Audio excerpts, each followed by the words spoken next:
langit kebangsaan kita ini semakin menyempit, semakin pengap, semakin intoleran, semakin tidak hormat kepada perbedaan. Padahal kita lupa pada sumpahnya nenek moyang kita, Bhinneka Tunggal Ika, berbeda-beda tetapi satu.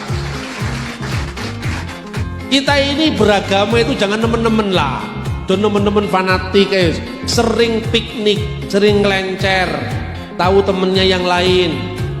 Ojo ngomong-ngomong, woi agama lain itu nyembah berhala, takonono dhisik. Indonesia itu bahasa Yunani, Indos, Hindia, Nesos, pulau-pulau di lautan Hindia. Indonesia itu bahasa apa? Yunani, bahasanya kitab suci Injil.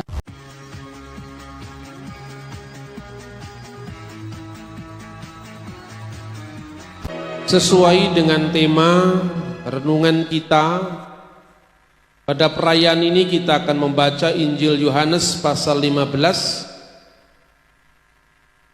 ayat 14 sampai dengan 15 yang demikian. Kamu adalah sahabatku jikalau kamu berbuat apa yang kuperintahkan kepadamu.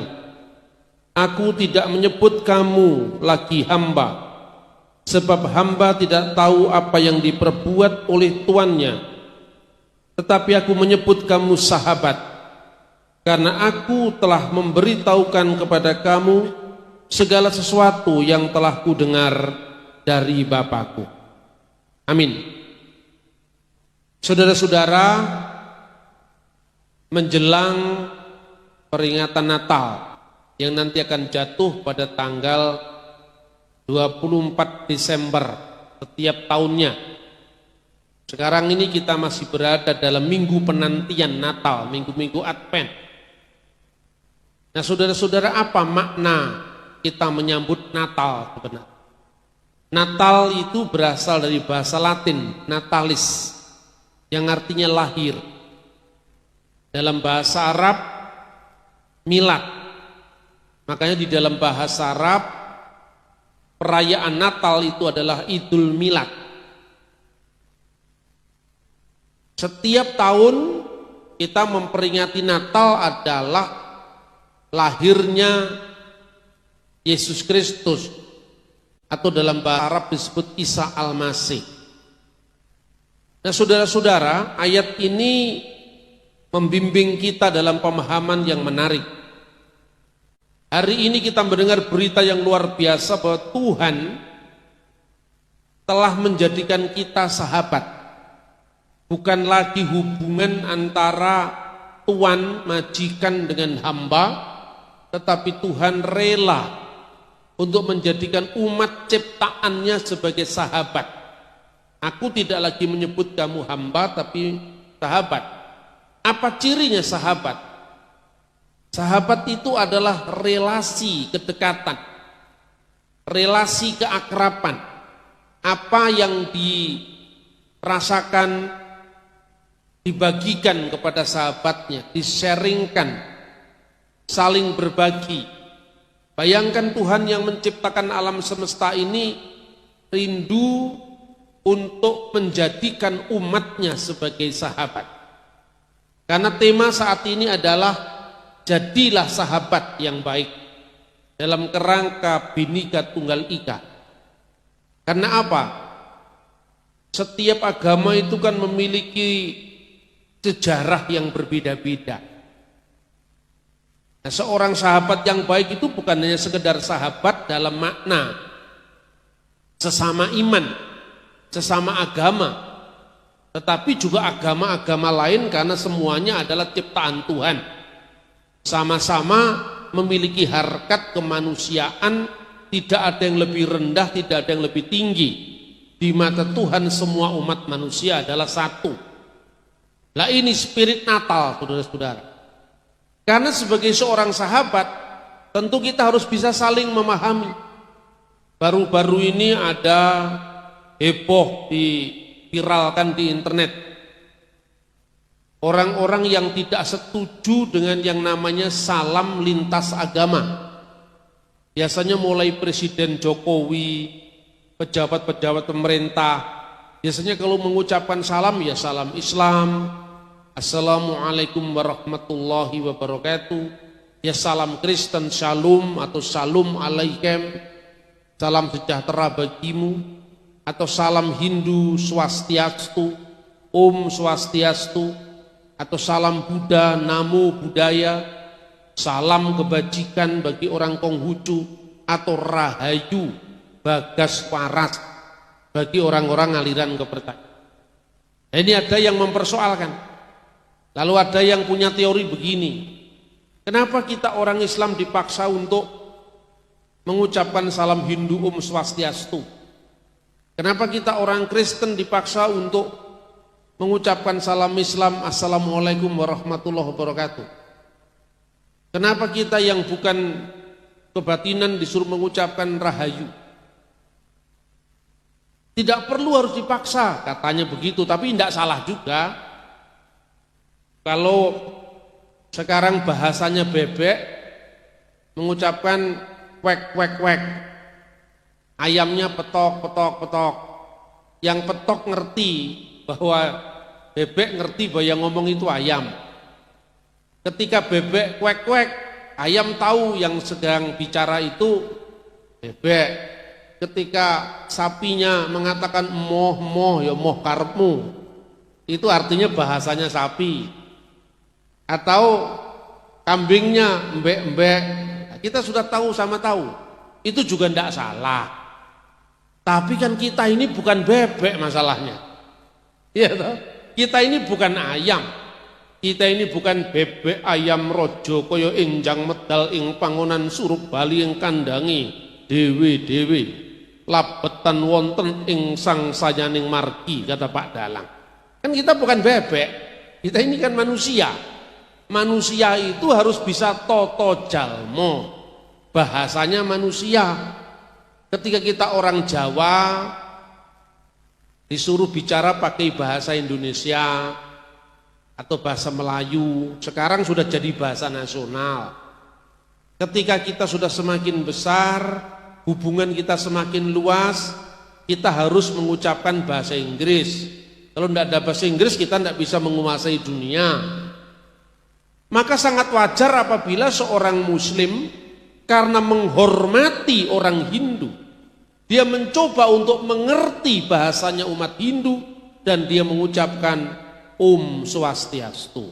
Oh ternyata Om itu artinya bukan Om Pak Lek, bukan. Om itu adalah bahasa Sanskerta, namanya Ongkara, nama Siwa, memuliakan nama Tuhan. Begitu juga Namo Buddhaya, itu menghormati Sang Buddha. Apakah kita kalau kita mengucapkan Namo Buddhaya juru selamatnya orang Kristen ganti jadi Siddhartha Gautama? Kan juga tidak. Ketika orang Islam mengucapkan Shalom, apa ya kemudian Nabi Muhammadnya ganti? Kan ya tidak kan. Inilah bahasa pergaulan, inilah tingkat toleransi yang lebih tinggi, bukan sekedar petok-petok embek-embek kelasnya bebek ayam rojokoyo, bukan sekedar kelasnya toto jalmo sekedar bisa ngomong, tetapi bagaimana kita juga bisa memiliki peradaban yang tinggi yang dibangun di atas dasar saling menghormati. Makanya dikatakan ora mung iso toto jalmo nanging iso toto jalmo mring sasomo kang beda-beda nanging tanpa rubeda. Tidak ada halangan apapun untuk orang Kristen mengucapkan Assalamualaikum warahmatullahi wabarakatuh. Lek gelem jawab, ora gelem ya wis. Kan itu kan? Toh kita isinya menghormati orang lain. Apabila Anda pergi ke Timur Tengah, batas-batas semacam ini semakin tipis. Karena apa? Di sana orang Kristennya bahasa Arab. Lalu ucapannya apa? Kalau Shalom alaikum, ya Assalamualaikum, sama juga.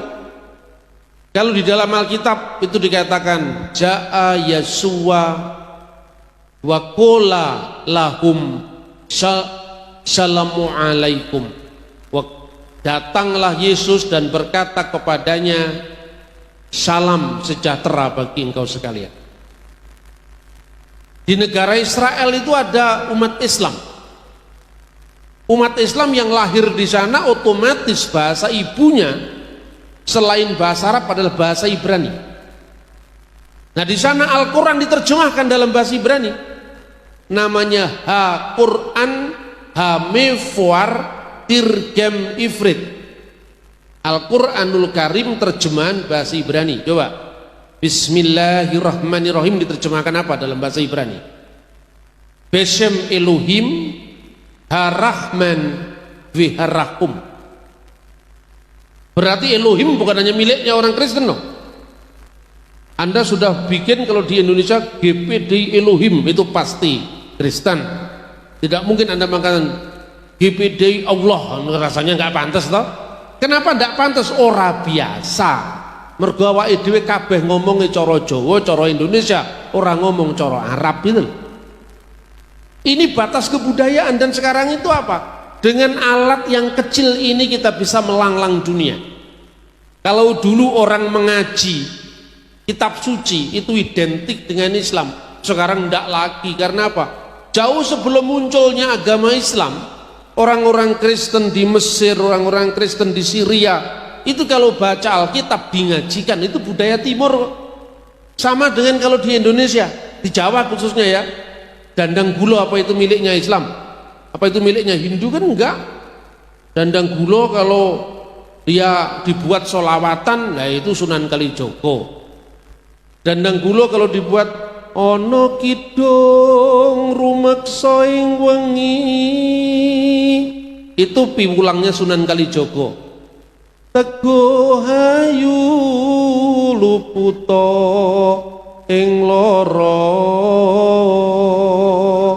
luputo bilahi kabeh. Artinya apa?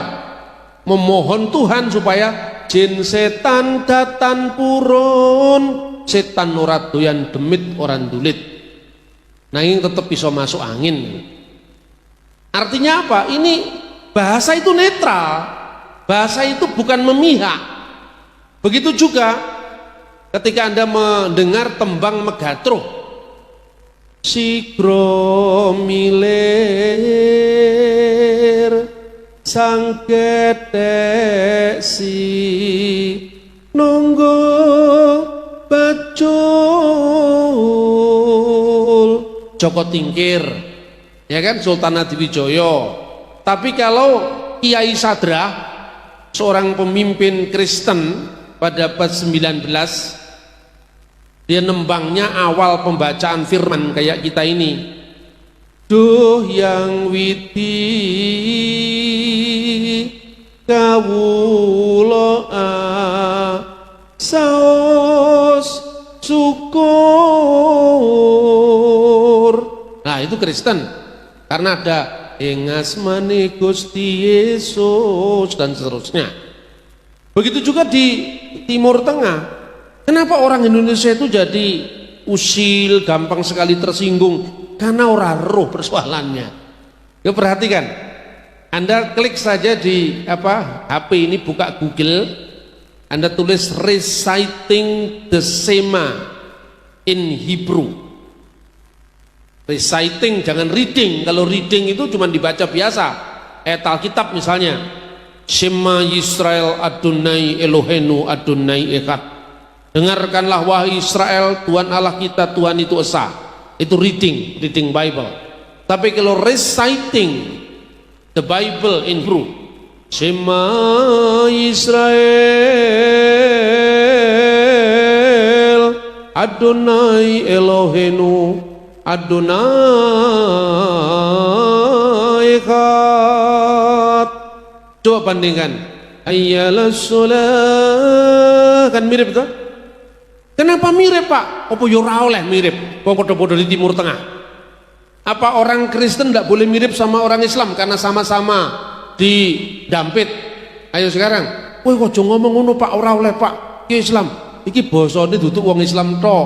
Basane duduk wong Kristen tok. Kabeh wong Jawa ning iki ngomongi sugeng enjang. Ora enek good morning kan gitu kan? Makanya bingung begitu Anda membaca salamnya malaikat menurut Al-Quran itu assalamu alaikum. Tetapi di dalam Al-Quran bahasa Ibrani shalom alaikum sama. Waktu malaikat mengucapkan salam kepada para gembala di padang Efrata ketika memberitakan kelahiran Yesus Kristus sang juru selamat, dia mengucapkan salam. Bahasa Arabnya juga salam, bahasa Ibrani shalom, bahasa Suryani bahasanya Yesus, bahasa Aramaik selama amkun, shalom alaikum, assalamu alaikum, itu sama. Terus apa yang diucapkan oleh malaikat di dalam Lukas pasal 2 ayat 14? Kemuliaan bagi Allah di tempat yang maha tinggi dan damai di bumi, salam di bumi. Makanya setiap nyanyi salam salam salam juga kan juga gak diucapkan shalom shalom, ada yang salam ada yang salam. Namanya bahasa itu serumpun.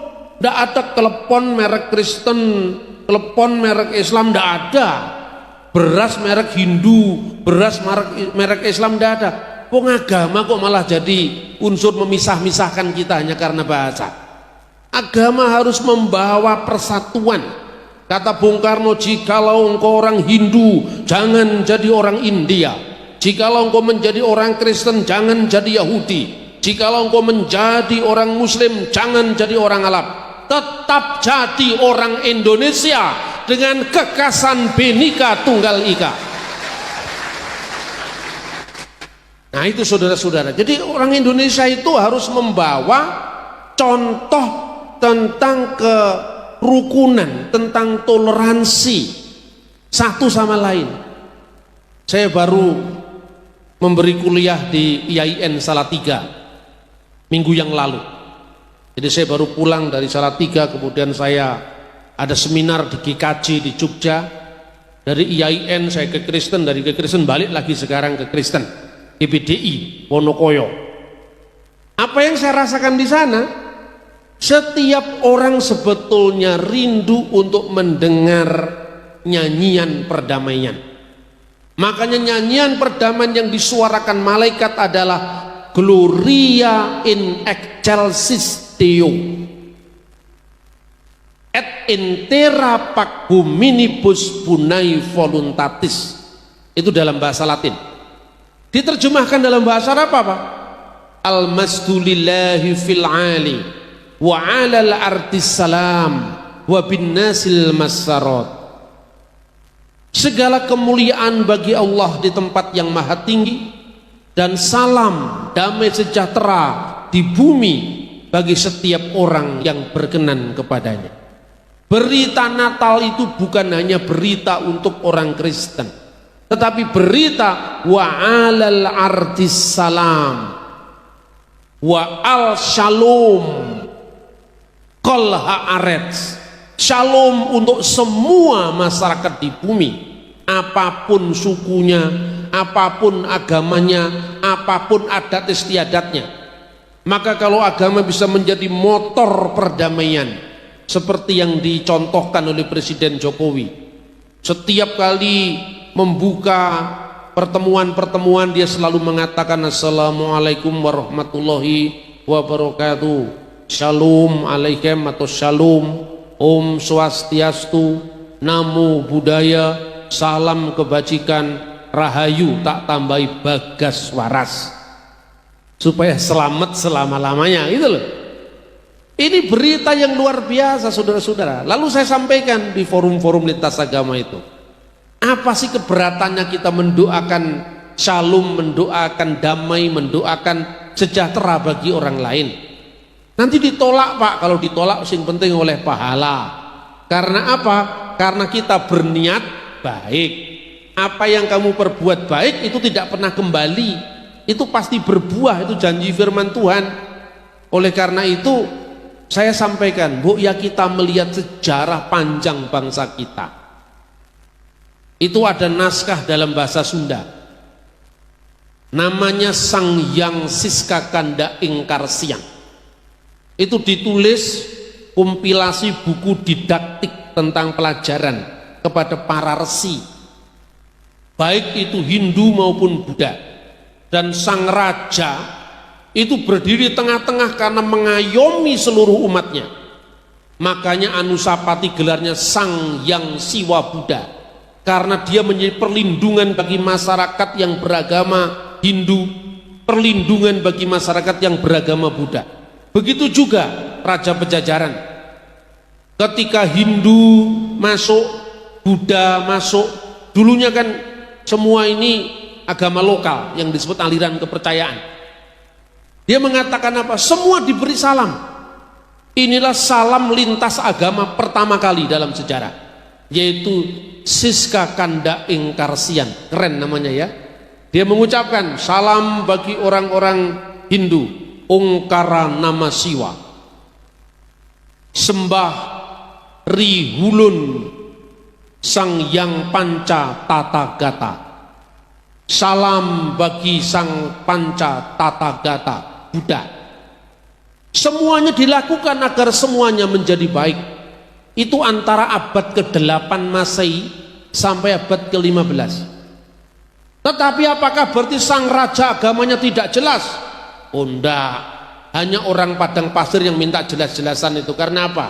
Di padang pasir kalau enggak hitam putih, karena enggak ada warna-warni. Yang Indonesia itu warna-warni, ini sudah warna-warni. Di padang pasir kalau enggak coklat, ya itu hijau aja jarang. Makanya kalau lihat warna-warni dia takut, trauma. Padahal bangsa kita ini dari awal sudah warna-warni. Apakah ketika seorang mengucapkan selamat Natal ya Pak Le, agamamu ganti kan ya orang. Saya setiap kali ketemu sama teman-teman Hindu, saya mengucapkan selamat dalungan, matur sembah nuwun Mas, matur suksma. Nanti waktu Natal dia mengucapkan selamat Natal. Kadang-kadang dia nggak ngerti saya ini Islam apa Kristen, pokoknya semua hari raya diucapkan. Akhirnya apa? Semua hari raya saya diundang. Biasanya makan soto. Nah itu enak kan? Orang itu kalau konconya banyak kan enak. Kalau sedikit-sedikit, wah ojo, mengaburkan. Kok takut sekali tuh. Setiap orang nganggep pilihannya yang paling cocok, paling bagus, enggak apa-apa, itu hak asasi. Anda mengatakan istrimu yang paling cantik, ya itu bagus. Tapi enggak perlu Anda bawa birang, bawa pedang. Your attention please, woro-woro. Sing sopo orang ngakoni yen ing salumahing bumi sakuruping langit ora ana wong wedok sing ngayu kejaba saka bojoku, tak bacok sampean. Lah itu baru pelanggaran hukum. Boleh orang Islam mengatakan al Islam yu'la wala yu'la ilaih, monggo dia Islam. Yang Kristen mengatakan Yohanes 14 ayat 6, ya silahkan wong Kristen, tapi saling menghormati yang lain. Tapi ingat ya, ketika kita mengucapkan selamat Natal, kalau di Timur Tengah keren sekali. Id milad said kulu am wa antum bi khair. Itu bahasa Arab itu. Id milad said itu selamat hari Natal. Ya. Kulu am wa antum bi khair. Kullu am, setiap tahun, sepanjang tahun. Wa antum, dan kamu sekalian bi khair, selalu dalam keadaan baik. Itu Syekh Al-Azhar bicara begitu kepada patriark gereja ortodok Koptik di Mesir. Itu Presiden Mahmud Abbas yang Islam selalu Natalan di gereja Bethlehem mengucapkan pada sahabat-sahabat muslimnya. Nanti pada saat perayaan besar Islam, yang Kristen juga mengucapkan selamat yang seperti itu. Ini Arab loh. Masa kita lebih Arab ketimbang orang Arab? Yang Arabnya aja tidak pernah mengharamkan selamat Natal, selamat Waisak, nggak pernah kok. Coba Anda lihat, pergi ke Dubai, pergi ke Amman, pergi ke Damaskus, di setiap airport, di jalan-jalan tuh bisa mengucapkan selamat Natal, selamat tahun baru. Itu biasa, hanya kita aja nggak terbiasa. Begitu nggak? Ini loh, Raja Salman saja tidak ada masalah mengucapkan selamat. Pedoman kita bukan Raja Salman. Ya wis kalau ngono ya karep-karepmu lah. Yang penting orang ngebong omahe tanggamu ora apa-apa. Radikalisme adalah musuh negara sepanjang zaman. Radikalisme itu muncul karena apa? Karena paham yang sepihak tidak pernah belajar kok karo wong liya, tidak pernah belajar terhadap yang lain. Kalaupun dia punya toleransinya hanya setingkat bebek ayam Rajakaya tadi, mbek-mbek, meong-meong, petok-petok, hanya itu. Ora iso toto jalmo. Kalau kita ini bisa toto jalmo gitu, kita ini apa namanya, jalmo limpat seperapat tamat. Kalau orang yang tidak toleran itu apa? Jalmo limpat seperapat minggat melayu dhisik. Karena apa? Kaget dengan keberagaman. Padahal kalau orang Indonesia kaget dengan kebajemuan, berhenti jadi orang Indonesia. Itu di Eropa sama Timur Tengah masih perang salib, saudara-saudara. Kita sudah punya Bhinneka Tunggal Ika Tanhana Dharma Mangkrua. Ungkapan Bhinneka Tunggal Ika ini kurang N1 ya. Bhinneka Tunggal Ika, berbeda-beda adalah itu. Tunggal Ika, yang tunggal adalah itu. Itu ungkapan dari Empu Tantular ketika menulis kakawin, namanya Kakawin Sotasoma tahun 1365. Bayangkan itu, 1365 itu masih perang salib loh di Timur Tengah, masih gegeran di sana, yang Islam bunuh Kristen, yang Kristen bunuh Islam. Lah di sini sudah Bhinneka Tunggal Ika Tanhana Dharma Mangkrua, berbeda-beda tetapi satu, tidak ada kebenaran yang mendua. Berbeda-beda tetapi satu, apapun suku kita, apapun agama kita, apapun aliran kita, tetapi kita satu. Tetapi masing-masing orang punya anutan, Tanhana Dharma Mangkrua, kebenaran itu satu, dan kebenaran itu pilihan dewe gitu loh. Dan negara tidak ikut campur dalam hal itu, saudara-saudara. Negara itu hanya mengayomi. Makanya apa? Ini dari zamannya Kerajaan Sunda, Singasari, Kediri, Majapahit, sudah ada itu. Jadi ungkapannya begini, bagaimana hubungan ketaatan kita? Seperti mangku bumi bakti di ratu, ratu bakti di dewata. Jadi seperti seorang Mahapatih tunduk pada rajanya, raja tunduk pada dewata. Kata dewata itu berasal dari bahasa Sanskerta, Ista Dewata, sembahan yang satu, Tuhan yang satu, artinya Ista Dewata. Artinya apa? Bagi seorang Hindu, dewata itu yang tertinggi, itu Sang Hyang Widi. Bagi seorang Buddha, Sang Hyang Adi Buddha itu sudah yang tertinggi. Bagi orang Kristen, Allah Tritunggal dalam Yesus Kristus itu yang tertinggi. Bagi orang Islam, Allah Subhanahu wa Ta'ala itu yang tertinggi. Tetapi masih ditambahi satu, dewata bakti diyang. Dewata harus tunduk kepada Yang. Yang itu apa? Itulah ketuhanan yang Maha Esa. Mungkin orang bertanya begini, loh Pak, bagi kami orang Hindu, dewa, segala dewa itu Sang Hyang Widi, itu sudah tertinggi. Yang tertinggi kan menurut kowe, menurut koncomu kan ya duduk kowe. Lek menurut Buddha kan namanya Sang Hyang Adi Buddha, menurut Islam namanya Allah, menurut Kristen namanya Allah Tritunggal dalam Yesus Kristus, kan gitu kan? Berarti apa? Tinggi bener itu kan tergantung masing-masing yang milih. Bagi saya istri saya paling cantik, bagi orang lain, oh, istrinya Pak Bambang kurang cantik, yo karepmu aku gak oleh mengamuk, bojomu sing paling ayu kok, kanggumu lek kangguku kan ya ora. Gitu loh saudara-saudara. Jadi ini penting, makanya berdasarkan pemahaman yang seperti itu, negara memiliki satu ideologi yang kuat yang menaungi perbedaan masing-masing yang dianggap benar tadi.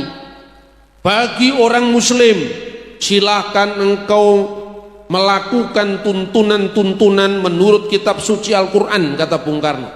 Bagi orang Kristen, silakan Anda meneladani kitab Injil yang dibawa oleh Yesus Kristus, yang Buddha kitabnya masing-masing. Tapi di atas semuanya itu, negara harus bertuhan yang Maha Esa. Tapi ketuhanan yang tiada egoisme agama, ketuhanan yang tiada sikap seolah-olah orang lain tidak boleh berhak hidup di muka bumi ini. Seolah-olah kalau di luar kita kafir. Kita yang paling benar. Terus saya jawab, sakjane kabeh wong ya kafir. Kita semua itu ndak mungkin kalau nggak sekaligus mukmin dan kafir. Mukmin itu beriman. Nah, mukmin itu bahasa Ibrani apa? Ma'amin. Nah, podo toh. Karena sama-sama bahasa Ibrani, bahasa Arab. Sekarang saya tanya, ketika Anda sebagai seorang Kristen, apakah Anda percaya dengan Siddhartha Gautama sebagai nabimu? Tidak kan? Tapi ketika orang lain percaya Siddhartha Gautama sebagai nabinya, apa Anda? Oh ya enggak, itu pilihannya dia. Berarti apa? Di satu pihak Anda percaya Yesus Kristus adalah juru selamatmu, tapi di pihak lain kamu menyangkal Siddhartha Gautama bukan juru selamatmu. Maka setiap orang adalah beriman pada agamanya masing-masing dan kafir kepada agama orang yang berbeda dengan kita. Makanya kafir itu artinya apa sih? Kafir itu menutup. Kafara, yakfuru, kufran, menutup kepada yang lain. Kafir itu tidak hanya menutup keadaannya Tuhan, tidak hanya menutup menyangkal adanya Tuhan, tapi juga menyangkal nikmat Allah. Orang ini tidak bisa bersyukur, namanya kafir bin nikmah, tidak mensyukuri nikmat Allah.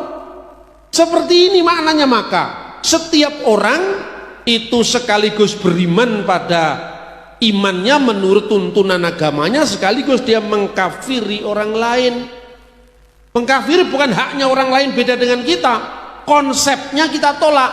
Makanya mari kita saling bersalaman dan mengatakan sama-sama iman Pak, sama-sama kafir, sama-sama iman, sama-sama kafir. Jangan marah kalau disebut kafir. Ketika Anda memilih jadi warga negara Indonesia, Anda sekaligus menyangkal jadi warga negara Malaysia. Menyangkal itu adalah kafir. Anda warga negara Malaysia, bukan Pak, Indonesia Pak, ini paspor saya, gambarnya Garuda Pancasila, kan itu kan? Lah itu kafar dalam bahasa Arab maupun bahasa Aramaik. Nah, yang kedua sekarang, bagaimana ketika seorang menilai orang lain dan penilaian itu ternyata tidak tepat dengan apa yang diyakini orang. Lah, ini lewat dialog. Kemarin saya memberikan kuliah di IAIN Salatiga. Orang tanya kepada saya, "Loh Pak Bambang, kenapa orang Kristen menolak Injil Barnabas?" Saya jawab, "Lah itu memang bukan Injil kok," saya bilang. "Kenapa Pak bukan Injil?" Memang bukan Injil. Anda bisa menerima riwayat Mahapatih Gajah Mada, tapi sumber yang menceritakan itu kira-kira sumber dari zaman Siti Nurhalisah tahun 2001 di Malaysia kira-kira. Gajah Mada itu orang Majapahit 600 tahun atau 800 tahun setelah dia. Apakah itu bernilai sejarah? Ya tidak Pak, ya seperti itu. Injil Barnabas itu Injil yang dibuat itu Injil-Injilan, bukan Injil beneran. Dalam rangka polemik Islam Kristen, yang nulis adalah seorang yang marah karena dipaksa masuk agama Katolik, namanya Fra Marino. Makanya Injilnya tertulis dalam bahasa Itali. Yesus bahasa Itali belum ada. Zaman Yesus itu bahasanya Aram. Aram itu seperti Maranatha, Tuhan kami datanglah, Hakal Dama, Eli Eli lama sabaktani, Gabata Evata, itu bahasa Aram. Kalau bahasa Ibrani haleluya, bahasa Aram talitakum, bahasa Yunani Kyrie eleison, bahasa Latin Gloria in excelsis Deo itu. Nah Yesus bahasa mana Pak? Kabeh. Karena pada abad pertama di Israel itu negeri yang sifatnya multilingual, multi bahasa. Makanya dalam nubuat Nabi Yesaya pasal 8 ayat 23, di kemudian hari Tuhan akan memuliakan jalan ke laut seberang sungai Yordan, Galilea wilayah bangsa-bangsa. Bahasa aslinya, Tuhan akan memuliakan Derek Hayam, jalan ke laut, apanya Via Maris, laut tengah, yang menjadi lalu lintas orang-orang zaman itu untuk pergi ke Tarsis, pergi ke Israel, pergi ke negara-negara Timur Tengah. Yang kedua, seberang Sungai Yordan, Aver Hayarden, itu artinya apa? Jalan darat yang bersambung dengan jalur sutra di abad pertama. Karena abad pertama itu Israel tempat ngumpulnya suku-suku bangsa di dunia. Pertama, pada masa Yunani pernah diduduki Alexander Agung, maka bahasa Yunani menjadi bahasa yang internasional saat itu. Ketika dikuasai Romawi, bahasa Latin dipakai di sana. Tapi mereka sendiri punya bahasa ibu, yaitu bahasa Aram, yang dipakai sejak bangsa Israel pulang dari pembuangan Babel, dan bahasa kitab suci mereka bahasa Ibrani. Jadi yang benar mana Pak? Yeshua HaMasyiah atau Yesus Kristus atau Yesus Mesiha? Semua benar. Tinggal siapa yang mengucapkan. Ketika Yesus ketemu dengan Imam Nikodemus yang tidak lain adalah ahli Taurat dari anggota Sanhedrin, mahkamah agama Yahudi pada waktu itu, dia percaya Yesus Yeshua, dan Yeshua itu HaMasyiah, dia adalah Mesias yang diurapi. Dia menyebut Yeshua HaMasyiah. Ketika dia bertemu dengan Petrus, bertemu dengan Andreas, penduduk Galilea, dia tidak mengucapkan Yeshua HaMasyiah, tapi dia mengucapkan Yesus Mesiha. Ketika bangsa Arab mulai berkembang, maka kata sandang itu sang bahasa Jawa, sang direktur berarti direktur yang satu itu, sang juru selamat HaMasyiah menjadi Al-Masih. Terus kemudian Yesus itu diarabkan menjadi Isa. Karena apa? Itu namanya fonetik koresponden. Contohnya orang Jawa tidak bisa ngomong Ismail terus dibaca Semangil, ya toh? Orang Jawa tidak bisa ngomong Umar, Usman, Ali dibaca Ngumar, Ngusman, Ngali, ngantos lumunturipun Mbok Kanjeng Dewi Fatimah. Nggih, ya toh, nuwun-nuwun mugi katur dumateng sederek ingkang katuran ing mriki sedayanipun. Nggih, ya toh? Abu Bakar, Ngumar, Ngusman, Ngali, sahabat sekabat sekawan, dia tidak bisa ngomong misalnya kata-kata Ismar dibaca Semar, ya kan? Itu bahasa Arab itu.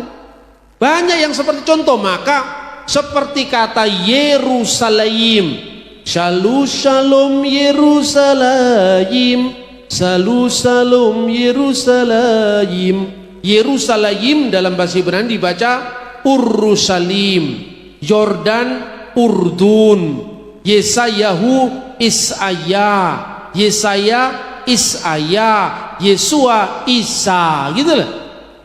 Ini yang namanya karena ilate dhewe iki ora iso ngomong ngono, gitu loh. Apa ya Gusti Allah itu ngamuk, ora iso munggah swarga, kowe ora iso ngomong ain, ora ngono lah. Sing gawe ilat ya Gusti Allah kok. Kita ini beragama itu jangan nemen-nemen lah. Teman-teman fanatik sering piknik, sering ngelencer, tahu temennya yang lain. Ojo ngomong-ngomong, woi agama lain itu nyembah berhala, takonono dhisik. Berhala iki apa? Gitu loh. Tanya, saya juga pernah ditanya, "Loh, Pak, jangan sungkan ya." Saya sungkan, Pak. Tapi Bapak nggak marah kan, loh? Kenapa saya nggak pernah ngamuk, nggak pernah marah saya? Kenapa? Setiap Natal kan sering mengucapkan selamat Natal dulunya. Sekarang jarang, Pak, selamat ya Pak, tak takoni. Selamat topo to Mas? Aku yo ora pas ulang tahun. Aku yo ora oleh rezeki mendadak. Oleh apa aku? Pokoknya selamat, ayo selamat topo sik lah. Kalau ndak mau jawab, ajak minum kopi dia. Dik selamat topo sik. Kami nggak boleh sing marahi kowe ora oleh sapa. Gurumu sapa tak paranani gurumu sekarang? Kuwi kurang maca gurumu itu. Kowe wedi ngomong selamat Natal to? Ulang tahun bahasa Arabnya apa ayo? Milad, Pak. Milad kemudian dia latinkan jadi apa? Dies Natalis. Lah kowe kuliah tulisnya kok Dies Natalis Universitas Negeri Malang. Kuwi nyilih Kristen ora oleh kuwi. Karena Nabi Natalis loh. Kenapa bukan Dies Maulud ayo sekarang? Kan rusak. Kita ini saling tergantung sebagai bangsa.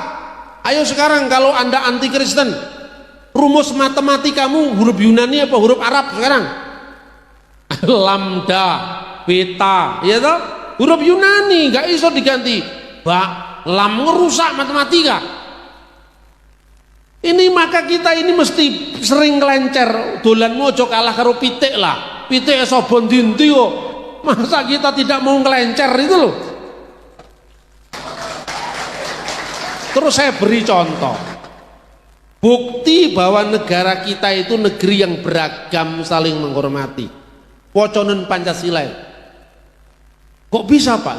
Sekarang kita buktikan.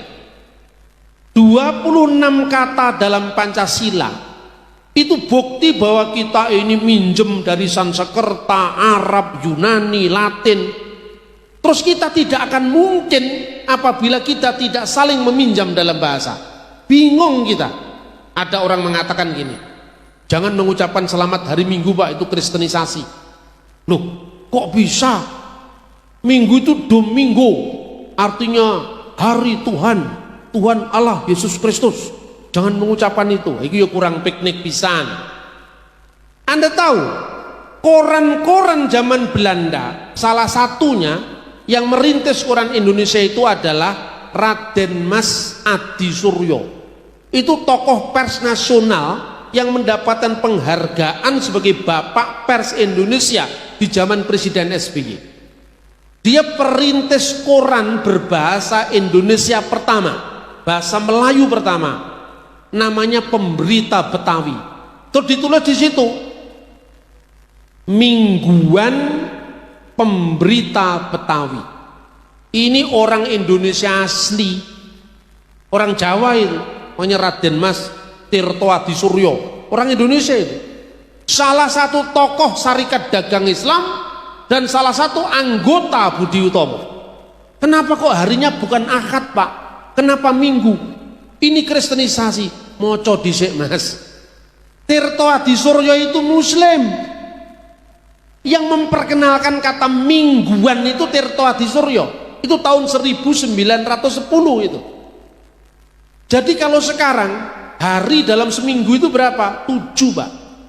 Nah sekarang lek minggu kok tolak, kok ganti akad, lek seminggu terus jadi apa?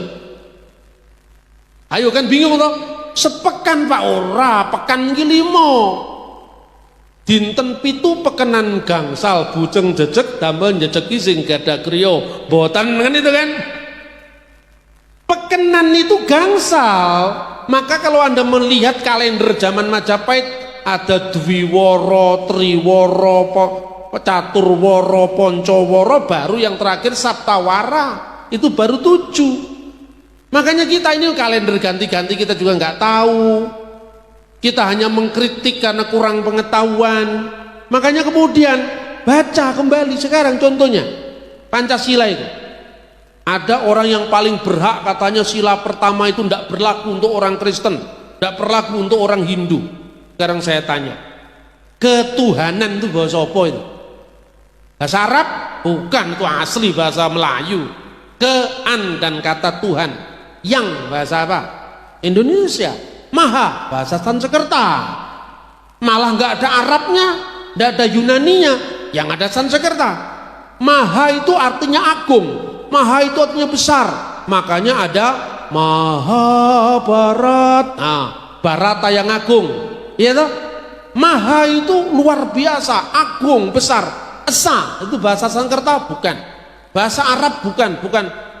Keilahian yang maha ahad atau maha wahid enggak, keilahian yang maha esa. Esa itu bahasa Dayak, esa itu bahasa Rote. Makanya asa dua telu, esa dua telu itu bahasa Austronesia kuno. Artinya apa? Bangsa ini sudah jalan ribuan tahun kita persoalkan.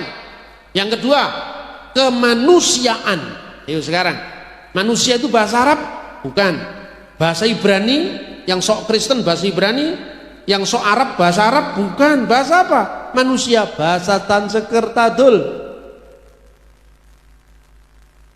Manusia itu asalnya dari kata manu dan sata rupa. Itu Adam dan Hawanya umat Hindu. Jadi kata manusia itu nyileh kita ini, pinjem dari bahasa Sanskerta. Sang Hyang Manu, manusia pertama. Istrinya namanya Satarupa, dari Manu dan Satarupa manusia, jamaknya manusyo. Terus kemudian kita terjemahkan, hei manusia, hormati ibumu, kata Nyomai Rama. Iya toh? Hai manusia, ya ayuhan nas, wahai manusia. Nas bahasa Arab itu manusia, diterjemahkan wahai manusia. Kenapa dengan wahai nas, orang yang ngerti? Atau wahai insan, kurang pantas. Tapi wahai manusia lazim dipakai. Itu bahasa Hindu. Tapi apa sekarang kalau orang mengatakan manusia jadi Hindu? Kan tidak. Yang adil dan beradab, adil adalah wal adab, itu bahasa Arab. Jadi itu sumbangan bahasa Arab. Ketiga, persatuan Melayu Indonesia asli. Indonesia itu bahasa Yunani. Indos, Hindia, Nesos, pulau-pulau di lautan Hindia. Indonesios itu bahasa apa? Yunani. Bahasanya kitab suci Injil. Ayo sekarang, kan saling meminjamkan. Kristen nyileh Islam, Islam nyileh Kristen, Islam Kristen nyileh Hindu, Hindu nyileh Buddha. Duka, bahasa apa? Bahasa Pali, bahasanya Hindu. Cinta, bahasa Pali. Dilarang jatuh cinta karena itu bahasa Pali, bahasanya kitab Tipitaka. Terus diganti apa? Puyung. Nah, itu nggak ada yang ngerti. Bener nggak? Kacau kita ini, mental bangsa kita ini sedang rusak. Karena apa? Radikalisme, fanatisme agama. Karena apa? Anak-anak kita nanti tidak bisa menghirup alam yang bhinneka tunggal ika, alam yang saling menghormati satu sama lain. Sekarang menjadi pengap, saling menuduh, saling mengutuk, saling merasa diri punya hak di negeri tercinta ini. Saudara-saudara, ini semangat Natal. Belum lagi kalau musyawarah itu masih panjang lah. Itu sessionnya seminar Pancasila kalau itu. Sekarang kita kembali pada teks kitab suci kita. Kekristenan adalah berita anugerah bagi setiap bangsa di muka bumi. Bukan hanya miliknya orang barat, bukan hanya miliknya orang Israel, tapi miliknya bangsa-bangsa. Hari ini telah lahir bagimu Kristus Tuhan di kota Daud. Maka banyak orang berpikir ketika engkau sedang salah paham, how to understand a misunderstanding. Bagaimana kita paham ketika orang menyalahpahami kita? Lebih baik tanyakan kepada yang bersangkutan.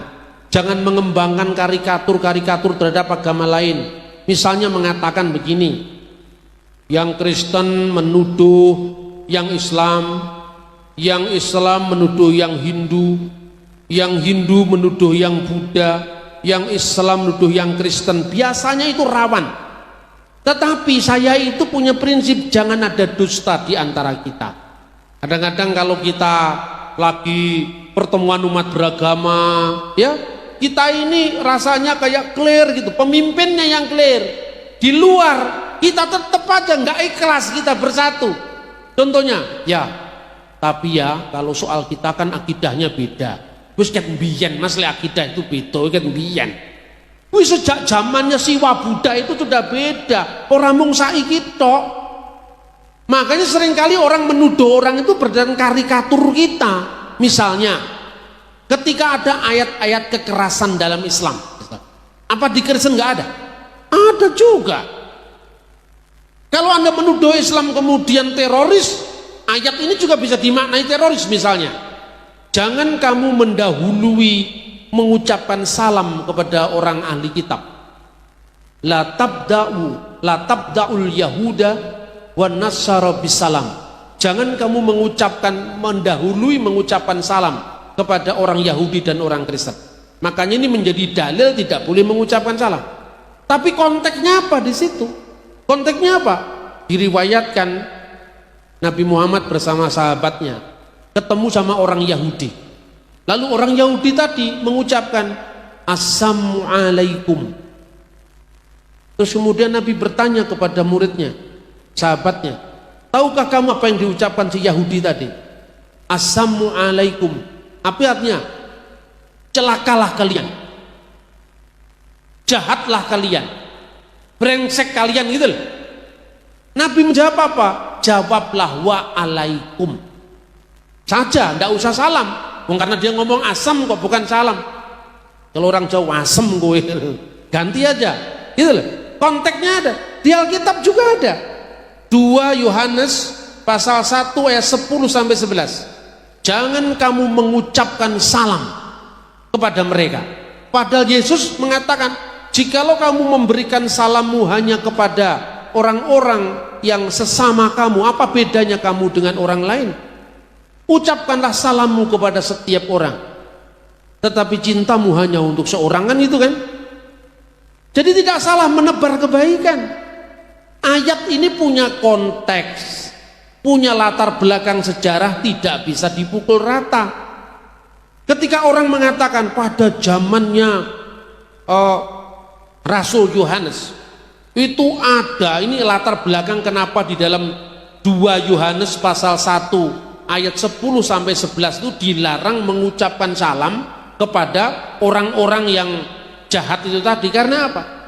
Umat Kristen sedang dalam penganiayaan yang luar biasa dari Kaisar Roma yang begitu bengisnya. Ini ngerogoti dari dalam. Sekte ini namanya sekte Gnostik, dipimpin oleh Kerintus. Yohanes bersikap tegas karena apa? Di tengah-tengah kita dianiaya, masa dia merusak moralitas Kristen dari dalam gitu.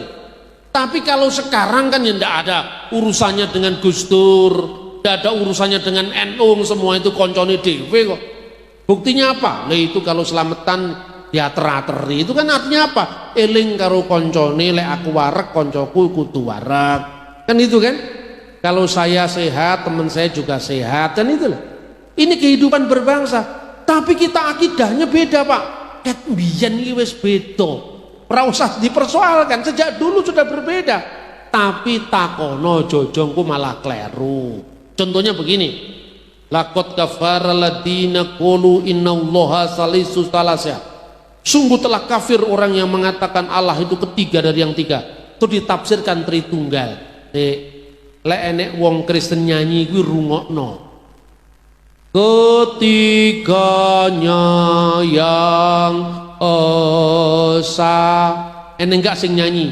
Ketiga dari yang tiga, kan enggak ada. Berarti itu duduk Kristen, kan itu kan. Lah terus apa Pak? Ya golek ana dhewe wong sing ngomong kowe kok. Aku sing kon goleki. Inilah perlunya kita dialog. Gusti Allah kok mana Pak? Kalau Tuhan itu beranak, siapa bidannya? Terus ngguyu bareng-bareng. Kok pikir terus kemudian atine tanggamu ki apa ya ora ketaton ngono kuwi. Kan ya tatu to. Salinglah menghormati, luwih becik takono, Mas, Gusti Allah kok kowe nek putrane iki tegese apa, kan itu kan. Lah itu tak jawab, berikanlah zakat fitrah itu kepada fakir, miskin, ibnu sabil. Ayo ibnu sabil artinya apa? Itu orang yang ini Pak, musafir keagamaan, harus diberikan zakat sampai di tempat tujuan pertama. Enggak, yang saya maksud harafiahnya ibnu sabil itu tegese apa? Ibnu itu artinya anak, sabil itu artinya dalan. Lah terus dalan ki bojone sapa? Ayo sekarang, anak jalan, dalan bojone sapa? Rabine kapan? Bidane sapa? Ini kata kiasan Mas. Dikatakan anak-anak gelap, terus kok arani Papua, kan ya tersinggung loh. Anak-anak gelap itu orang yang hidup dalam kegelapan, bukan gelap tuh duwe bojo, mojok gelap-gelap sana, bukan itu. Setiap agama itu memiliki kekhasan. Kekhasan itu apa? Tidak lepas dari sejarah. Karena apa? Zamannya Kanjeng Nabi Muhammad, orang-orang jahiliyah itu punya keyakinan primitif bahwa Allah itu punya 3 anak putri, Allata, Usa, dan Manat. Makanya terus ditegur sama Gusti Allah, Kulhu Allahu Ahad. Katakanlah dia adalah Allah yang Maha Esa, Allahu Somad. Allah itu tempat bergantung segala sesuatu. Lam yalid wa lam yulad, tidak beranak dan tidak diperanakkan. dan tidak seorang pun serupa dengan dia. Walam yakulau kufuwan ahad. Ikhlas hati 1000% saya setuju, makanya saya suka nyanyi. Tuhan tidak beranak dan tak diperanakkan.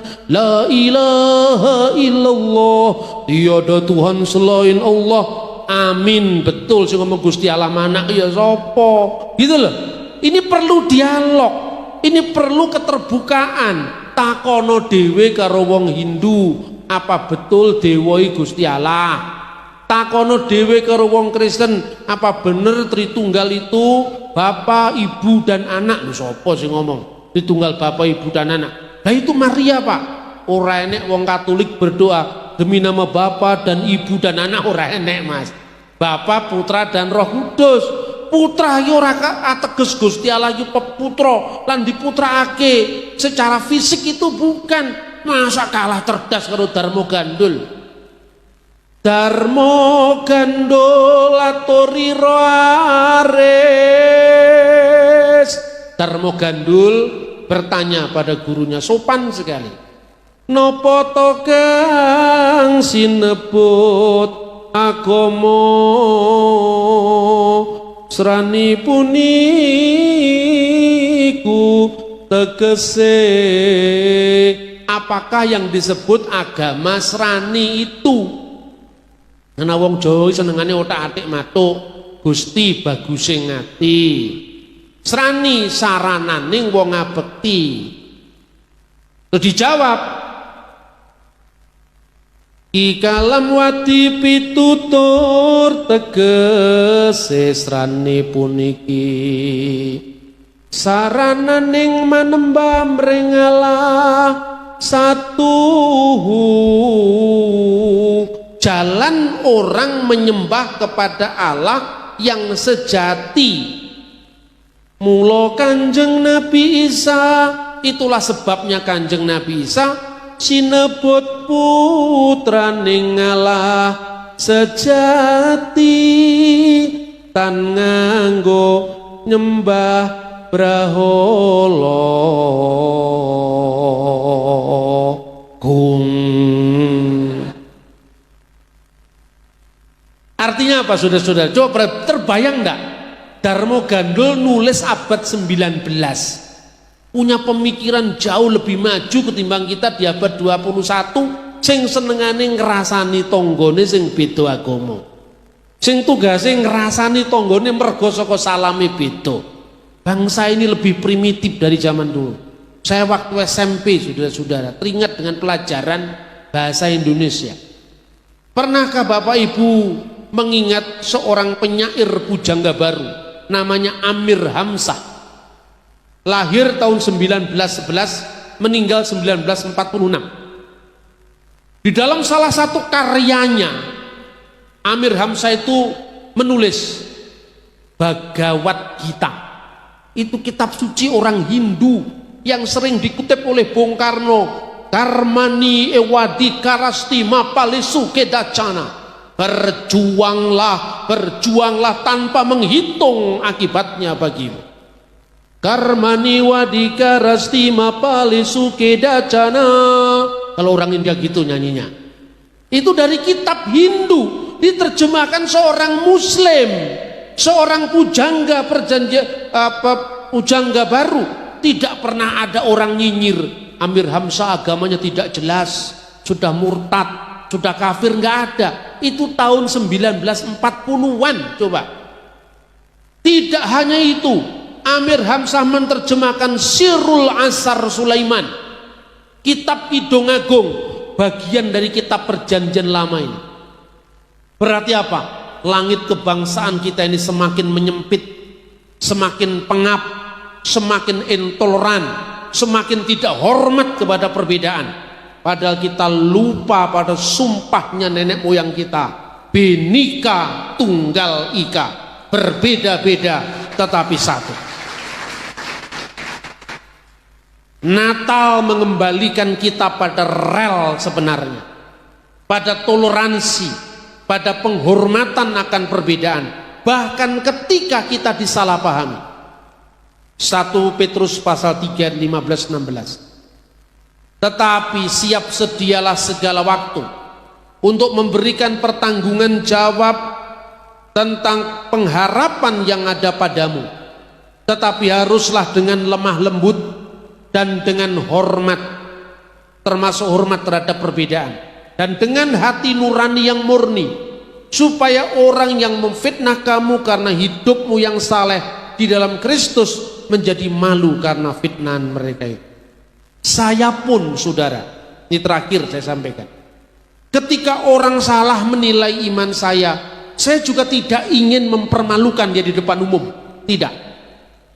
Saya paham apa yang dikatakan oleh nenek moyang kita harus menang tanpa ngasorake, ngeluruk tanpa bolo, dedoyo tanpa aji, menang tanpa ngasorake, mangan tanpa sego sing diabet.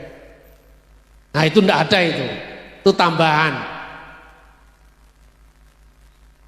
Karena apa? Ketika orang salah paham itu kesempatan untuk kita memindah hubungan yang baik. Satu contoh, kowe aja maca kitabe wong Kristen, Mas. Kenapa? Kitabe ora enek sing asli. Makanya kan terjemahan kabeh. Lah iki kurang ke toko buku itu.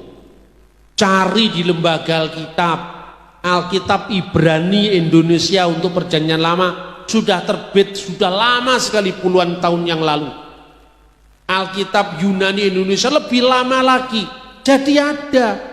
Tapi kenapa Pak orang Kristen kok tidak terbiasa dengan bahasa aslinya? Ini tak ceritani.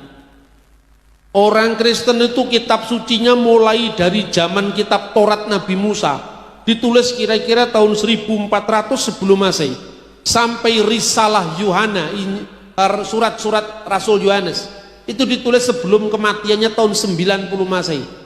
1400 sebelum Masehi sampai 90 Masehi, hampir 1500 tahun. Kira-kira zamannya Nabi Musa ada bulan Agustus apa tidak? Belum ada. Zaman Nabi Musa ada Januari, Februari, Maret, April. Wong kita yang punya kalender itu aja kita lupa sejarahnya. Kenapa bulan Desember itu artinya Desem 10, kok sekarang jadi bulan ke-12? Raruh aku Pak, ini tak ceritani. Kalender kita itu dimulai 21 April tahun 753 sebelum Masehi. Kalender kita ini 21 April Pak. Yo, rohmu mengrada jengkart ini tok loh. 21 April. Kalender kita ini, kalender matahari ini loh, dimulai 21 April 753 sebelum Masehi. Siapa yang menciptakan? Raja Roma pertama sebelum kekaisaran, namanya Romulus. Makanya kerajaannya disebut Roma. Bulan pertama di Timur Tengah selalu ditandai dengan bulan musim semi, yaitu bulan Maret.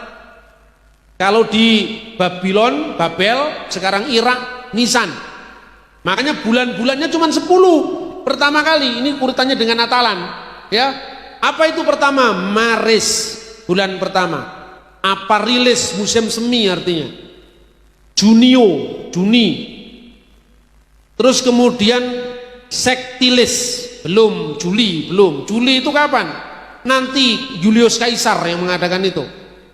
Sektilis, Quintilis, September, Oktober, November, Desember, 10 cuma. Desem itu 10, Novem itu 9, Okto itu 8. Ketika yang namanya Julius Kaisar bertakhta menjadi Kaisar Roma, kalendernya kacau balau. Kenapa kalendernya kacau balau? Nah, peredaran matahari, peredaran bumi mengelilingi matahari ini 364 hari atau 365 kalau pasca Bisat, 4 tahun sekali. Bulannya cuma 10, jumlah harinya 31 dikali 10 cuma 310. Setiap bulan bergeser. Loh, musim semi kok jatuh pada bulan Mei? Masih cocok. Loh, kok jatuh bulan Agustus sudah musim panas? Gak cocok, dirubah kalender itu. Kalendernya diubah apa? Dimasukkan 2 bulan pertama, yaitu Januari dan Februari. Januari itu dari dewa Janus. Dewa Janus itu mukanya satu ke depan, satu ke belakang, simbol masa lalu dan masa depan. Itu loh. Tidak usah mengatakan jangan perayaan tahun baruan karena itu Dewa Janus keliru mana. Iya toh, ojo nggih trompet itu Dewa Janus. Sekarang bahasa mana di dunia yang tidak terpengaruh dengan yang lain? Agamamu Islam namanya Ahmad Suryawan. Surya itu dewane wong Hindu, ayo balekno saiki gantinen Sam karena matahari. Kayak jeneng Chandra, Chandra Setiawan gantinen Komar. Karena bulan itu bukan Chandra tapi Komar itu loh. Mbok ya jangan fanatik. Terus Anda bikin bakso muslim 100% halal. Kabeh bak itu haram karena bak itu bahasa Tionghoa, artinya babi. Coba. Bener nggak? Kita ini kacau balau karena apa? Kita nggak ngerti bahasa asing, kita nggak ngerti sejarah. Akibatnya kita hantam kromoisme. Semua dianggap kafir, semua dianggap salah. Katanya Cak Nun, kue zaman Nabi orang naik pesawat loh mas. Zaman Nabi orang naik pesawat lah. Kue lihat munggah gaji berangkang loh saiki. Pesawatnya gaenane wong kafir loh. Mari saudara-saudara kita disadarkan sebagai bangsa. Jangan kita menilai orang lain dari keterbatasan kita. Ya otomatis di zaman Musa belum ada bulan Januari. Sampai itu ada lagunya Januari, Januari yang indah. Itu setelah ada bulan Januari. Tapi kalau Anda mengatakan jangan pakai Januari karena Januari nama dewa. Di Syria nama bulan Januari itu Kanun Asani ora Januari. Bulan Desember Kanun Al-Awal. Ayo sekarang jenenge bulan ini beda-beda. Baru tahun 500-an Paus menyuruh seorang matematikawan namanya Dionysius Exiguus disuruh bikin kalender. Karena apa? Orang Kristen teraniaya, orang Kristen dibunuh, diadu dengan singa itu pada masa penganiayaan. Ketika lepas dari penganiayaan maka dibikinlah pertanda. Tahun ini namanya Anno Domini, tahun Gusti kita Yesus. Disebut tahun Masehi karena Masehi bahasa Arab itu Al-Masihiyun, orang-orang Kristen. Ini tahun Kristen. Dihitung kapan? Sejak Yesus Kristus. Pertanyaannya, kok enggak 25 Desember Pak? Kok 1 Januari? Baca sejarah lagi. Julius Africanus hidup pada abad ketiga. Dia seorang ahli geografi, dia seorang ahli astronomi, dia juga seorang penulis sejarah gereja. Dia mengatakan apa? Yesus Kristus yang dilahirkan itu tahun 215 kira-kira. Yesus Kristus yang dilahirkan pro octo kalandon Januarion, 8 hari sebelum Januari. 8 hari sebelum Januari dihitung 31, 30, 29, 28, 27, 26, 25. Jadi 31, 31, 30, 29, 28, 27, 26, 25. 8 hari sebelum Januari. Karena apa? 8 hari itu Kitan Yesus Al-Masih, sunatnya Yesus Kristus yang dicatat di dalam Injil Lukas. Sebagai orang Yahudi, hari seseorang diawali dari masa sunatnya, karena sunat adalah tanda perjanjian antara Allah dengan Nabi Ibrahim. Itu sejarahnya lengkap ada. Tuh belum apa-apa kita sudah nuduh, awas kita ndak usah Natalan karena Natalan tuh hari raya Dewa Matahari. Dul Renio tak omongi, aja ngawur kowe. Sing kok waca iki buku mura saiki. Bahasane apa?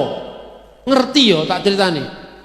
Kalender Dewa Matahari itu baru ditentukan oleh Kaisar Roma Pagan namanya Aurelius tahun 274 Masehi. Natalan sudah dilakukan di Roma zamannya Paus Telesphorus tahun 125 Masehi, dirayakan lagi di Israel yaitu di Kaisarea oleh Uskup Theophilus tahun 170 Masehi, ditetapkan sebagai kalender pertama gereja tahun 189 Masehi, lewat dokumen berbahasa Koptik, Koptik Didaskalia Apostolorum tahun 189, jauh sebelum Dewa Matahari mencontoh kalender Natal 25 Desember. Di mana sumbernya? Baca pasal 18 Koptik Didaskalia Apostolorum, ditulis pada masa Patriark Demetrius pertama tahun 189 Masehi. Dokumennya lengkap, saudara-saudara. Mergone wong Kristen ya asale ko Amerika, ko Eropa, ya toh, ora roh sejarah, hobine ngelek-ngelek koncone dhewe. Katolik karo Protestan gegeran padha ora ruwe soalnya. Karena apa? Ini hidup abad 16, hidup tahun 1517, baru ada Protestan Pentakosta tahun 1901. Lah Yesus itu tahun abad pertama, 16 abad kosong, kita tidak tahu akibatnya apa. Demit-demit pada datang begal wong Kristen, khususnya apa? Wong sing ra duwe pengetahuan. Ora usah Natalan Mas, kuwi Dewa Matahari.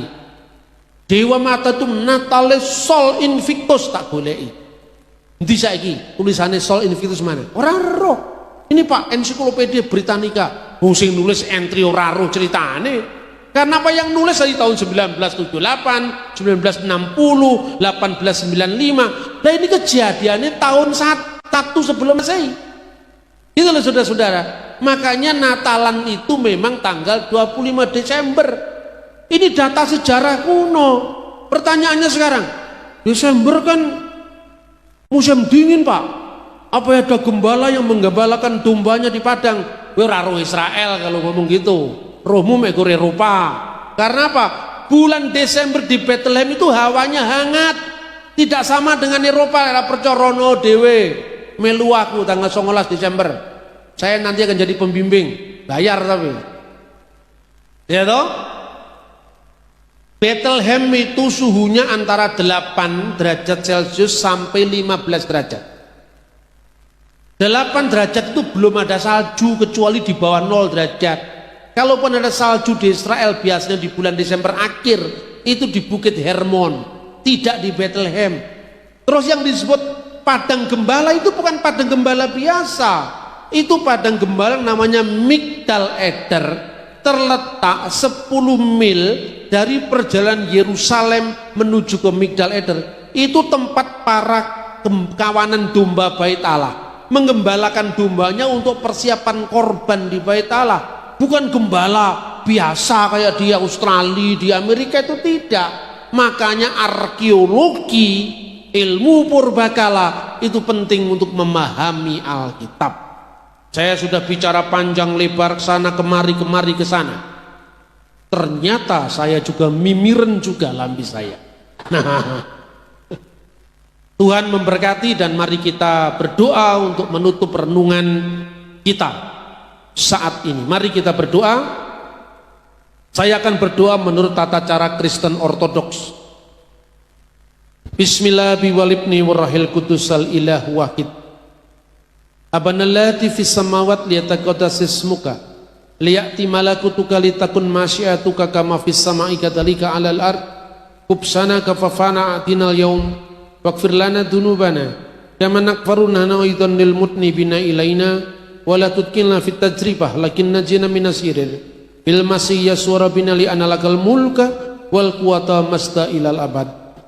Ya Aba Samawi, Bapa surgawi yang kami kenal di dalam junjungan agung kami Yesus Kristus, saat ini kami mengucap syukur untuk usainya perayaan Natal saat ini. Tuhan memberkati setiap yang sudah kami dengar dari firman-Mu, karena kami percaya hamba-Mu menanam, yang lain menyiram, tapi Roh Kudus yang memberikan pertumbuhan dari setiap yang kami baca dari firman-Mu, yang kami yakin percaya bahwa apa yang sudah keluar dari mulut Allah tidak pernah kembali dengan percuma.